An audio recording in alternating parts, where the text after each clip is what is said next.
தினம்தோறும் விளக்கேற்ற நல்ல எண்ணெய் இதயம் நல்லெண்ணெய்.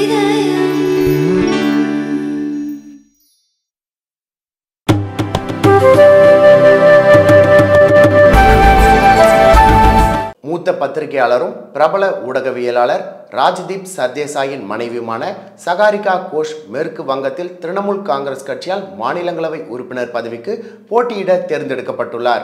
இந்த செய்தியை திரிணாமுல் காங்கிரஸ் பதிவிட சகாரிகா கோஷ் இப்பதிவை மறுபதிவு செய்திருந்தார். இந்நிலையில் அவர் 2018 செய்த ஒரு பதிவு வெளியாகியுள்ளது. அதில் அவர் தான் இந்திரா காந்தி பற்றி எழுதிய புத்தகத்தை ஆன்லைனில் வாங்குவதற்கான முறையை குறிப்பிட்டிருந்தார். அதற்கு ஒருவர், இந்திரா காந்தி பற்றி புத்தகம் எழுதியதற்காக உங்களுக்கு இன்னும் மாநிலங்களவை உறுப்பினர் பதவி கிடைக்காதது வருத்தமாக உள்ளது என கிண்டலாக கூறியிருந்தார். இதற்கு பதிலளித்த சகாரிகா, நான் மாநிலங்களவை உறுப்பினர் போன்ற எந்த பதவியையும் எந்த கட்சியிலிருந்தும் எதிர்பார்ப்பவர் அல்ல, இதை எழுத்துப்பூர்வமாக கொடுக்க தயார் என குறிப்பிட்டிருந்தார். ஆனால் தற்பொழுது அவர் திரிணாமுல் காங்கிரஸ் சார்பில் மாநிலங்களவை உறுப்பினர் பதவிக்கு போட்டியிட தேர்ந்தெடுக்கப்பட்டுள்ளார். அவரது இந்த பழைய உரையாடல் சமூக வலைதளங்களில் வேகமாக பரவி வருகிறது.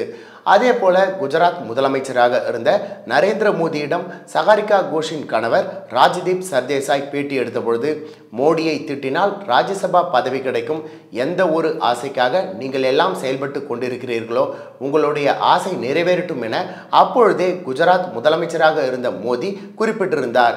தற்பொழுது அந்த விஷயம் உண்மையாகி உள்ள நிலையில் அந்த பழைய வீடியோவை எடுத்து நெட்டிசன்கள் தற்பொழுது பரப்பி வருகின்றனர்.